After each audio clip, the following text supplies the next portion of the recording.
Juan Ignacio Zavala, ¿cómo estás? Bienvenido. Bien, gracias, Manuel. ¿Cómo van la mañana? Pues yo te diría, ahora sí, como dice el clásico, movida. Sí, está movidona. ¿No?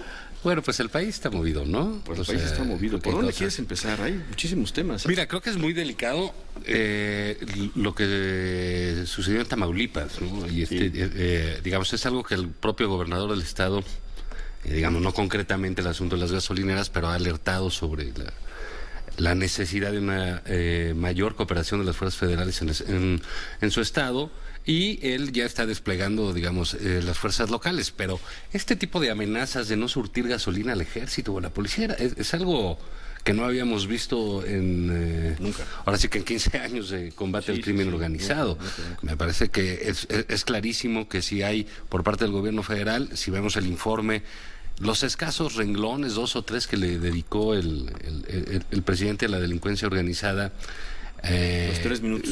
Sí, muy poquito, e incluso el cambio de estrategia que hacen ellos con un poco digamos, de no estar combatiendo frontalmente al crimen organizado, me parece que la respuesta de los criminales es esta. Entonces hay una escalada de violencia en el país, la hay, o sea, lo de Veracruz, lo de Coatzacoalcos, Cuernavaca, lo de ayer es delicadísimo. ¿Qué va a pasar con esas empresas? Las van a cerrar las gasolineras, les van a quitar las concesiones, digamos, porque no hay un delito de ellos, hay un temor justificado de que los meten en Nuevo Laredo. Entonces, de que les vayan a quemar las estaciones de servicio. Exactamente, por ejemplo, ¿no? ¿Qué ha sucedido? Entonces, sucedía con el huachicol, por ejemplo, si no les comprabas gasolina, te la tiraban ahí. Entonces, creo que hay un problema severo que está, aunque no que el gobierno, creo que es parte de lo que se va a topar. Ningún gobierno hubiese querido combatir al crimen organizado por la violencia que genera, pero pues es que las acciones delictivas no es que las ponga el gobierno, las ponen y las hacen los delincuentes. Entonces es un caso que si lo sumamos a lo que va por semana, pues está bastante delicada la situación, aunque hay, por ejemplo, un gran número de detenidos, ¿no? De casi el doble del año pasado. Alejandro Open, sí, con Alejandro lo dice. ¿Se acabó la guerra? Pues ¿cuál se acabó la guerra? Revisa datos del informe de gobierno y dice, pues hay prácticamente el doble, y así vamos a terminar de detenidos precisamente de esta administración en relación al año pasado. Así es. ¿No? Entonces, bueno, hay por más que se esquive en términos discursivos el asunto, pues sí hay una situación muy delicada en términos de una estrategia que no acaba de cuajar, o por lo menos no acaba de cuajar donde debe. Y algo tendrá que hacer el gobierno, no puede quedarse así. En lo que habilita bien la Guardia Nacional, y los diagnósticos, ¿no? Digo, no lo hemos comentado, pero pues la primera plana de la jornada dice: hay corrupción en todos los cuerpos policíacos, y es una entrevista que con la jornada tiene Alfonso Durazo, el secretario de Seguridad y Protección Ciudadana, pero dice: la Guardia Nacional será insuficiente si no los meten al orden. Se refiere a las corporaciones policíacas, pero fíjate, ya no existe distinción entre delincuentes y uniformados. Penetró el crimen organizado totalmente 50 municipios. Estamos hablando de que eso se publica el 4 de septiembre y siguen con los diagnósticos, Juan Ignacio. Es el secretario de Seguridad Pública. Y bueno, que son diagnósticos que podrían ser de 2010, de 2008 o de 1994. Ese es el tema. Creo que él mismo le puso más o menos como 3 años, ¿no? Dijo, esto de 3 años se va a ajustar. Y bueno, han pedido 6 meses y digo, ya vamos a cumplir el año de que pidieron unos 6. Y yo creo que el problema es ese, está sobrediagnosticado el tema de la seguridad. Me parece que si México ha aprendido algo en estos años, y el tema de seguridad, digamos, de hecho hay hasta una expertise en seguridad, ¿no? México ha generado en la academia, en la misma prensa, en la opinión pública, expertos en datos, en cuestiones puntuales de diagnóstico de seguridad. Me parece que ahí el secretario, pues, está tratando de ganar tiempo, que es lo que hace normalmente un gobierno que entra con los problemas que le deja la administración anterior. Pero creo que ese tiempo se les está agotando si tomamos en cuenta los eventos criminales que estamos viendo en los últimos días. Ahora, el tema es ese, Juan Ignacio, ¿tiempo? ¿Cuánto tiempo? No, yo creo que ya se les agotó, porque digamos la violencia que está superando por mucho lo esperado, pues está ahí, ¿no? Está generando un clima. Veamos Veracruz y lo que sucedió ayer con lo del fiscal. Aunque quiten al fiscal, el gobierno de Veracruz no ha hecho absolutamente nada en términos de estrategia local. Y eso va a seguir así. O sea, va a quedar clarísimo que no es cuestión de tener un fiscal del pasado, sino tener un gobernador que no ha tenido una estrategia correcta y que el gobierno federal no ha sabido hacerla con el propio gobierno. Lo más interesante, Juan Ignacio, es que creo que muchas personas que saben de esto, incluso en el propio Palacio Nacional, le hacen ver al presidente que el problema de fondo y el problema, mejor dicho, de origen, es el propio gobernador.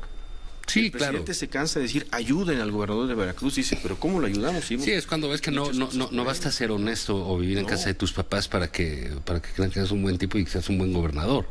Creo que ahí lo que ha faltado son decisiones estratégicas. Ciertamente, pues el Estado es un polvorín desde hace tiempo. Pero sí, cuando hay un esquema de ingobernabilidad por ineficiencias... El colmo, de verdad, el colmo fue leer ahí en la prensa esta semana decir, es que son las reminiscencias del gobierno de Javier Duarte, por el amor de Dios. No, bueno, pues es que yo creo que en la medida en que sigan volteando para atrás, la gente se va a cansar. Hay temas en los que, mira, en la corrupción puedes hacerlo, ¿no? Porque tiene ciertas cosas de abstracción.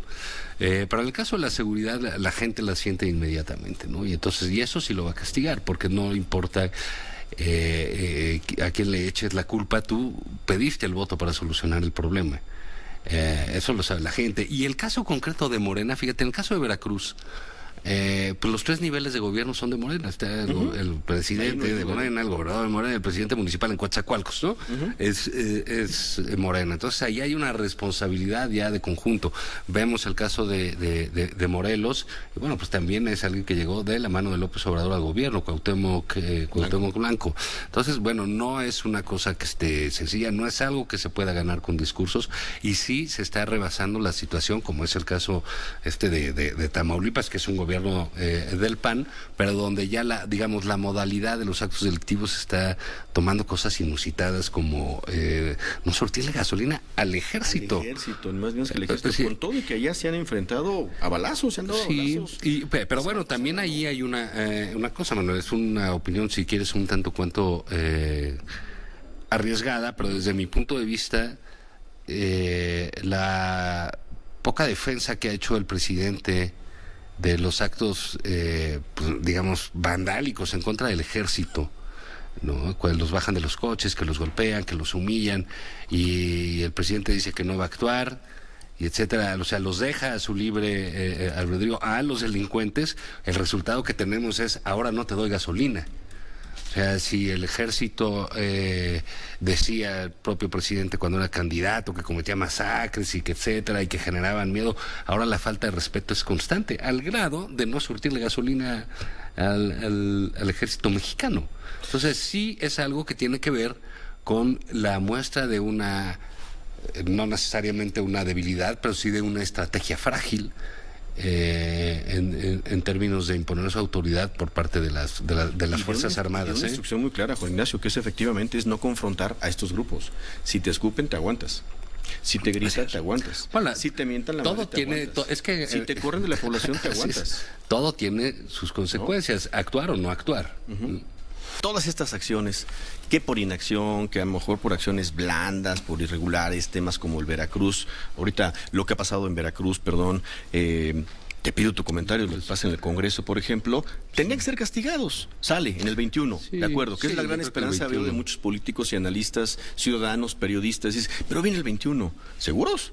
¿Están seguros? Bueno, sí, yo creo que algo va a pasar, algo se va a agrupar, no sé qué vaya a suceder con los partidos políticos ya, digamos, con los que hay, con el PAN, con los que queden, con el PRI, con lo que quede de ellos, más los nuevos, pero sí, sin duda alguna, pues es lo más normal es que haya una oposición más grande de la que hubo en la elección federal de presidente, porque el ejercicio de gobierno desgasta, sí, eso es inevitable, ¿no?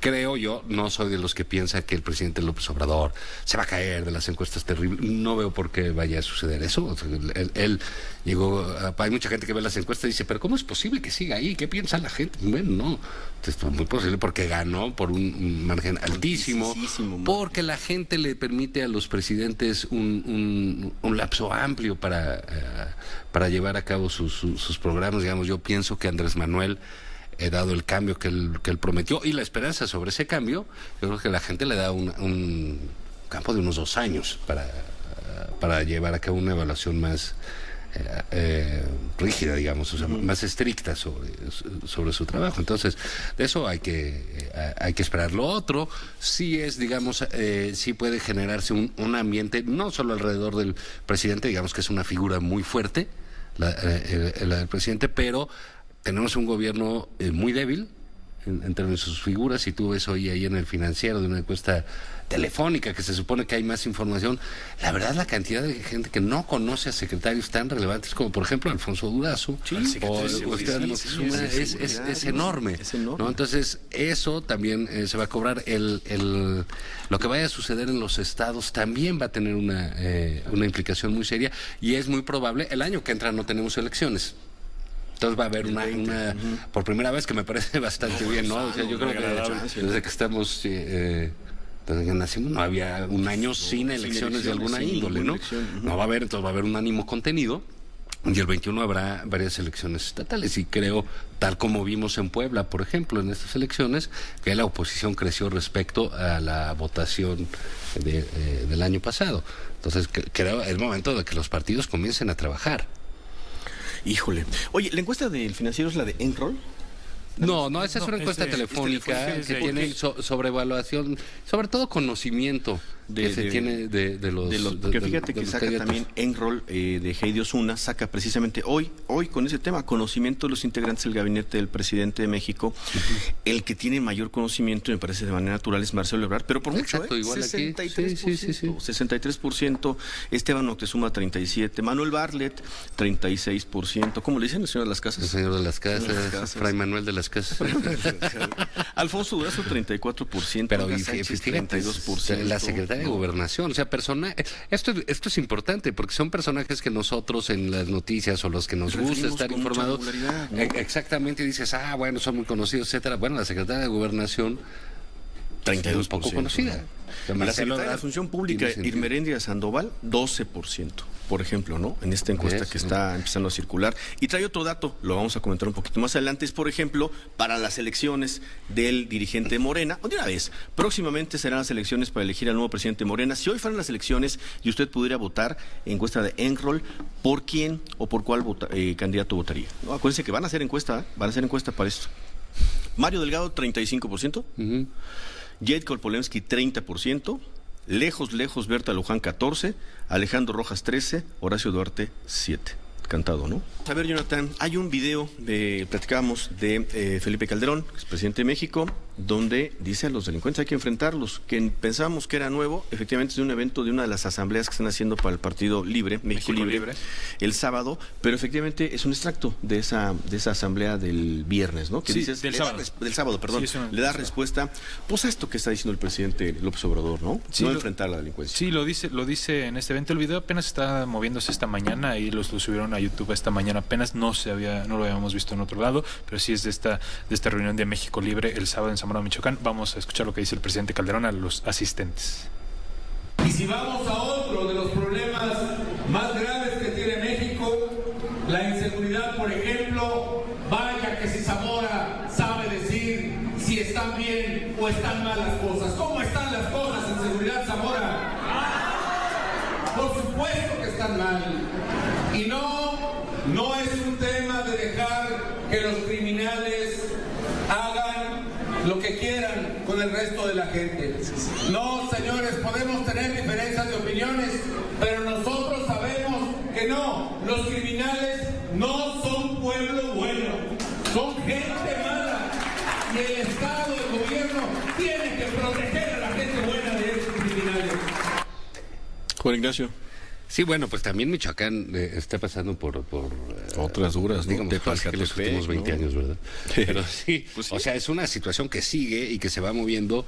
E insisto, hace poco, si no me equivoco, fue en Zamora, ¿no? Cuando agredieron a un convoy del ejército, luego cuando entraron los del cártel de Nueva Generación con sus camionetas con logotipos del cártel, etcétera.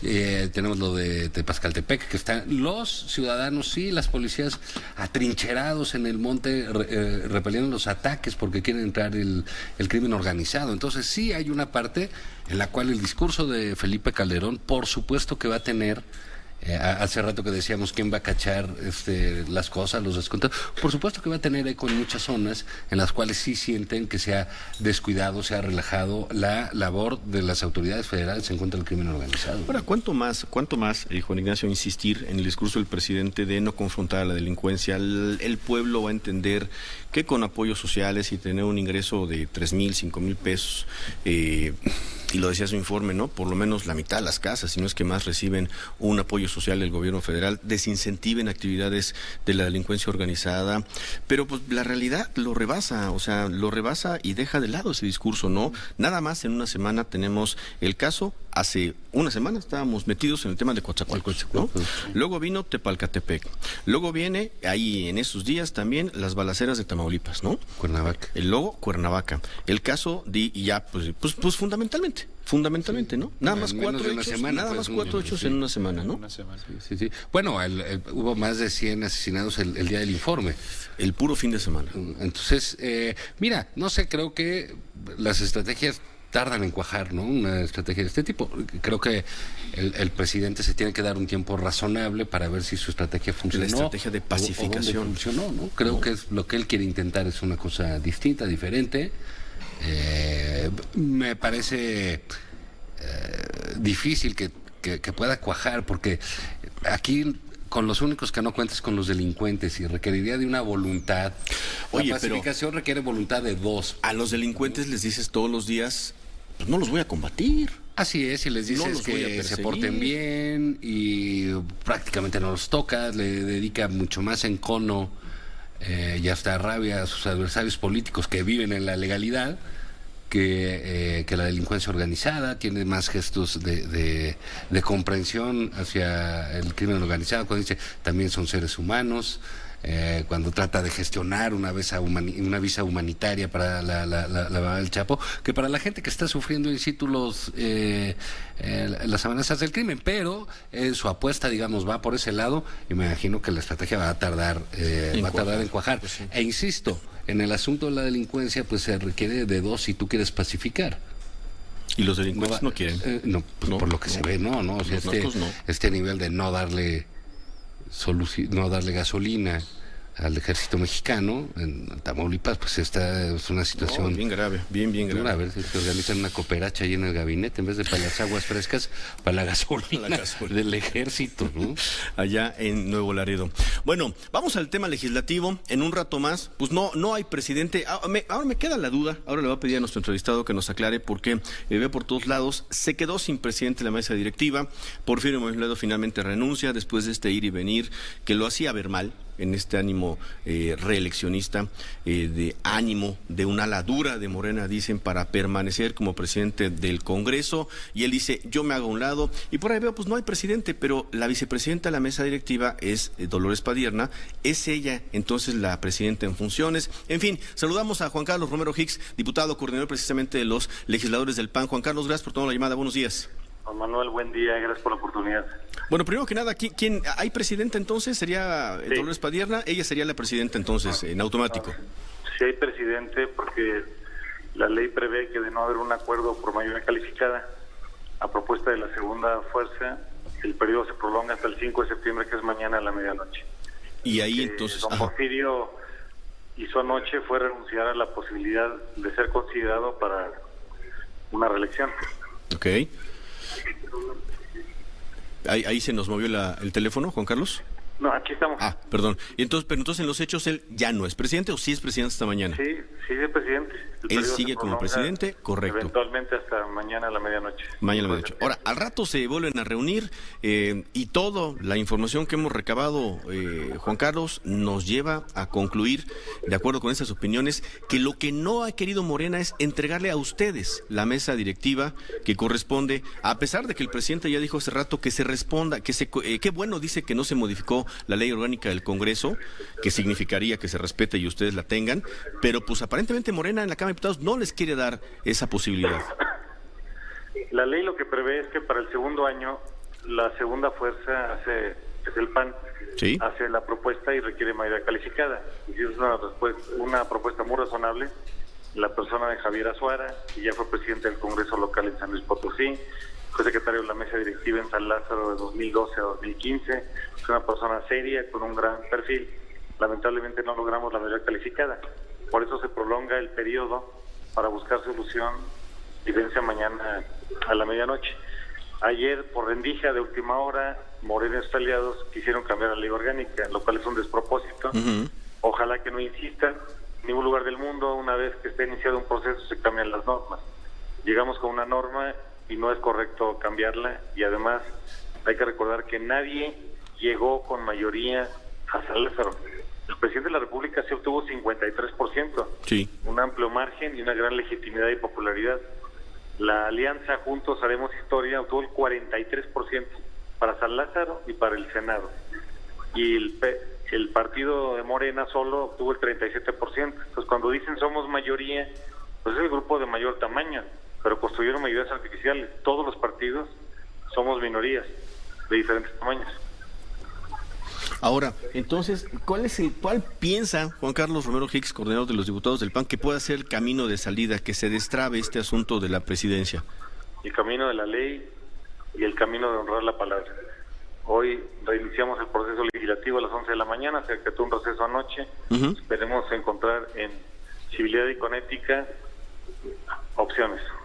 Ahora, esas opciones pasan, dicen desde el Senado, por la parálisis legislativa, porque si se meten con ustedes, entonces habrá consecuencias en el Senado. Lo que ocurre es que el Senado ya cambió su mesa directiva, y cuando el PAN votó en el Senado el sábado por la mañana, se dio la expectativa de que se va a cumplir la ley, cosa que no se ha venido cumpliendo de manera pulcra, y segundo, que no habría madruguetes de cambios de ley orgánica al Congreso de la Unión. Pues ahora es el tiempo de la política, hay que tener mucha humildad y tejer fino para construir. Indefinido, pues, lo que va a pasar al rato. Tenemos la expectativa de que vamos a estar dentro del camino de la ley y lograr las mejores soluciones posibles dentro del marco jurídico que es vigente. Pues Juan Carlos, atentos a partir de las 11 allá en San Lázaro. Muchas gracias. Muchas gracias, un abrazo. Muy buenos días. Igualmente Juan Carlos Romero Hicks, coordinador de los diputados. ¿Cómo ves, Juan Ignacio? Bueno, sí, con esa enjundia, pues veo difícil que logre algo el PAN, ¿no? Es parte del problema. Además, creo que el PAN está celebrando años hoy, ¿no? Porque tiene una gran celebración, ¿no? Empieza cumple 80 años el 16 de septiembre. Pero hoy hay una reunión, ¿no? Sofía, ¿me decías? ¿Dónde está la reunión? Creo que en Querétaro. ¿Dónde hay una reunión? Sofía Enríquez. Espérame, porque ahorita más para que nos den los datos, ¿no? Bueno, me imagino que van a ser una serie de festejos, etcétera, ¿no? Pues son 80 años, ya es el partido más... Ya son muchos años, longevo, ¿no? En México. Pero, digamos, creo que lo que está sucediendo en la Cámara de Diputados es el reflejo de la situación electoral, de lo que sucedió, ¿no? El PAN en una minoría intentando hacer valer su... pues legítimamente su posición de segunda fuerza, ¿no? Y lo que respondía, y todos los demás pues secuestrados por esta fuerza de Morena, que ahora resulta que hay que reconocerle a Porfirio y aplaudirle que se comportó respetando la ley. Entonces ese es el tema, ¿no? Digo, pero ¿por qué? Pasar la historia respetando la ley. ¿Pero por qué? O sea, si se tenía que ir, ¿no? Punto, ¿no? Entonces ahora resulta que hay que estarles reconociendo y agradeciéndoles que respeten la ley. Bueno, para rematar, Juan Ignacio, ¿cómo ves? Bien, pues mira, es... bien, qué bueno. Pues sí, porque hay, digamos, un desbalance entre la Cámara de Diputados y la Cámara de Senadores, concretamente en el PAN. Hay muchísima más capacidad en el Senado que en la Cámara de Diputados, ¿no? Eso yo creo que es algo que los partidos no han pensado bien cómo balancear ambas cámaras para tener una capacidad distinta, no solo numérica, sino incluso discursiva y argumentativa, ¿no? De reflejos incluso, ¿no? Y de propios reflejos políticos, claro. Porque digamos, lo que comenta el senador Curi es correcto. Oye, bueno, pues se trata de que se cumpla que esta ley no es una situación de gracia o de que nos tengan ahí una concesión, ¿no? Sino que el legislativo lo tiene que hacer. Y la otra es frenar y decir con todas esas palabras un espíritu autoritario por parte de Morena de querer quedarse absolutamente con todo cuando no le corresponde, ¿no? Entonces creo que la batalla que se puede dar en el Senado, como la han dado recurrentemente, pues tiene mucho más peso y mucho más fuerza que la de los diputados, que se ve que sigue siendo como desordenada, ¿no? En el caso de lo que escuchamos. Entonces, bueno, el Senado va a seguir siendo, como lo dijo el senador Puri, pues, la última frontera en términos de muchas batallas, y quizás es la única frontera que tiene el presidente López Obrador en términos de pasar sus leyes, ¿no? Entonces siempre será interesante lo que suceda ahí, y creo que bueno, pues lo de la Cámara de Diputados, pues ojalá se arregle en términos de tener un país, pues digamos, que respete cierta institucionalidad, pero pedirles que respeten la ley, como decía Romero Hicks, a quienes vienen actuando desde el gobierno sin respetar la ley, incluso la de la banda presidencial o cualquier otra cosa, pues bueno, pues resulta un poco difícil y hasta ingenuo, ¿no? No, pues sí. Juan Ignacio, pues muchas gracias por venir. Buenísimo. Agradecerle a Porfirio que respeta la ley, hombre. Ya estamos en el síndrome de Estocolmo, ¿eh? Ya les agradecemos todo, ya que no nos peguen, ¿no?